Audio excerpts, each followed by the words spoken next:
Hello, I'm very happy to be with you here today. I'm sitting in a forest on the northern border of Israel, and it's still pretty green as you can see, but most of the country is already pretty dry at this time of year because there's a lot of desert here. And the word desert in Hebrew is midbar. And we have a saying, Hamidbar medaber, the desert is speaking.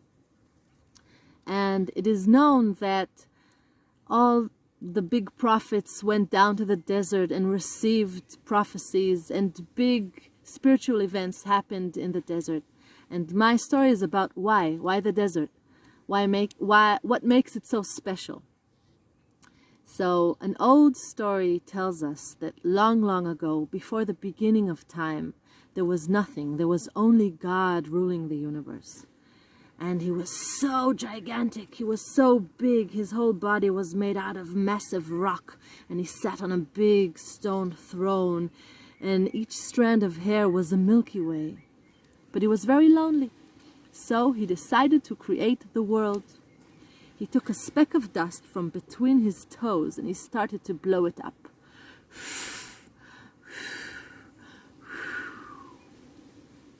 And behold, there was a world. But it was still pretty barren and empty. So he had an announcement. He said, "Hello, entities of this brand new world I created. Please come tomorrow, same time, same place. I will be here and I will bring things with me, and I will give you things and you will have things. So please come." The entities were very excited. They all gathered up, same time, same place, and they waited.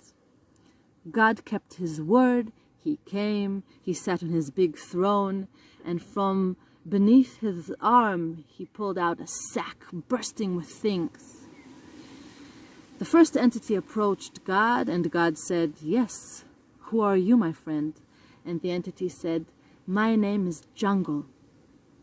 And God said, "Okay, Jungle." He opened up his sack, and he pulled out snakes and rainforests and strange-looking beetles, and massive rivers, and monkeys.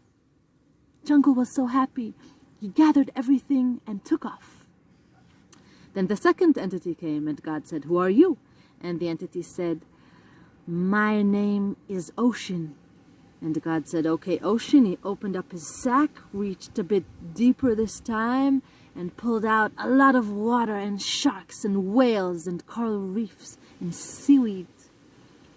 And Ocean was very happy, gathered his loot and took off. And then forest came and got bears and lions and big trees and moss. And savannah came and got giraffes and lions and vast open spaces and big trees. And they were all very happy, and they all took their loot and went.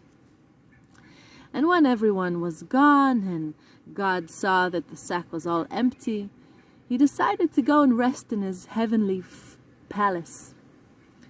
But then he heard a small voice from below him, and he looked down and he saw a scrawny, thin-looking entity look up at him with his big eyes. And he said, "I'm so sorry, I didn't see you. Who are you?"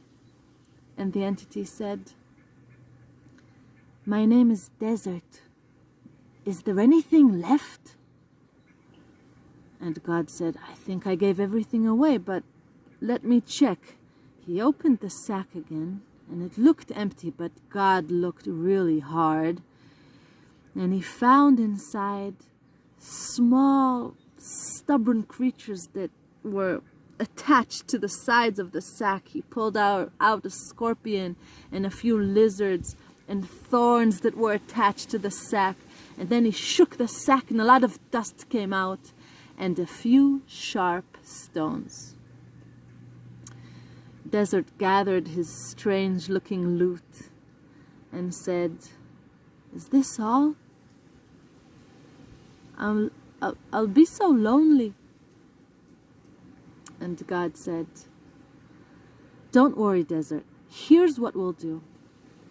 I will come, and I will live with you." And from that day on, it is said that if you are brave enough and you have big questions about your life, maybe you feel lonely, you can go down to the desert and surrender yourself to the big open space. In the silence of the desert, you have a good chance of having a close conversation with God. Thank you.